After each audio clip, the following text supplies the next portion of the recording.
তো এই প্ৰবলেমটোত আমাক convert কৰিব দিছে এটা decimal number 423 to its hexadecimal equivalent. তো আমি ল'ম 423 যেহেতু এইটো decimal হয় ইয়াক আমি ব্ৰেকেটৰ ভিতৰত ৰাখি পেলাই তলতে ইয়াতে আমি 10 মেনশ্যন কৰি দিম আমাক কৈছে ইয়াৰ hexadecimalটো কিনো হ'ব hexadecimal মানে base 16 তো আমি কি কৰিম 423 ক ল'ম আৰু ইয়াক আমি 16 এৰে ডিভাইড কৰি যাম তো প্ৰথমতে আমি এটা কাম কৰোঁ 423 ক আমি 16 এৰে ডিভাইড কৰি যাম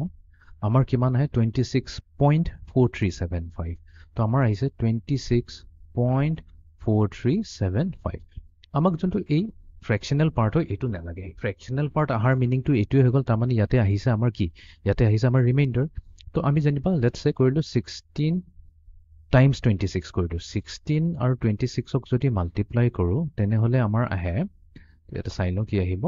16 into 26 কৰিলে আমাৰ আহিব 416 বাট আমাৰ আছে 423 তো 423 পৰা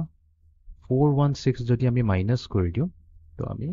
-423 কৰি দিওঁ আমাৰ আহিব 7 ঠিক আছে আমাৰ যোনটো ৰিমাইণ্ডাৰ হ'ব সেই ৰিমাইণ্ডাৰটো আহিব এতিয়া 7 ওকে এইটো আমি নোট কৰি থলো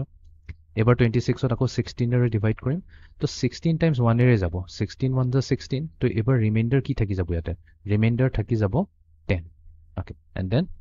1ক 16 এৰে ডিভাইড কৰিম সো 16 যেহেতু 1 16তকৈ সৰু হয় 16 টাইমছ 0 হৈ যাব 16 0 যা 0 তাৰ মানে 1 - 0 কৰিলে আমাৰ ৰিমাইণ্ডাৰ থাকি যাব 1 এতিয়া এইটো হৈছে আমাৰ মোষ্ট সিগনিফিকেন্ট ডিজিট সবতকৈ লাষ্টত পোৱা যোনটো ৰিমাইণ্ডাৰ হৈ গ'ল আৰু সবতকৈ ফাৰ্ষ্টত পোৱা ৰিমাইণ্ডাৰটো হৈ গ'ল LSD বা লিষ্ট সিগনিফিকেন্ট ডিজিট আৰু আমি ৰিডিং কৰিম সদায় ফ্ৰম MSD টু LSD তো ফাৰ্ষ্ট নাম্বাৰটো আহিব 1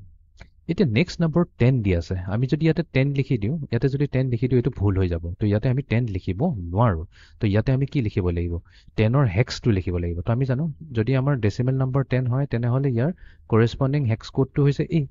তো তাৰমানে আমি 10 নিলিখিম 10ৰ জেগাত আমি লিখিব লাগিব A সিম্পলি ইয়াতে হৈ গ'ল A আৰু LSD টো 7 আছে 7ৰ কোনো প্ৰবলেম নাই তো তাৰমানে 423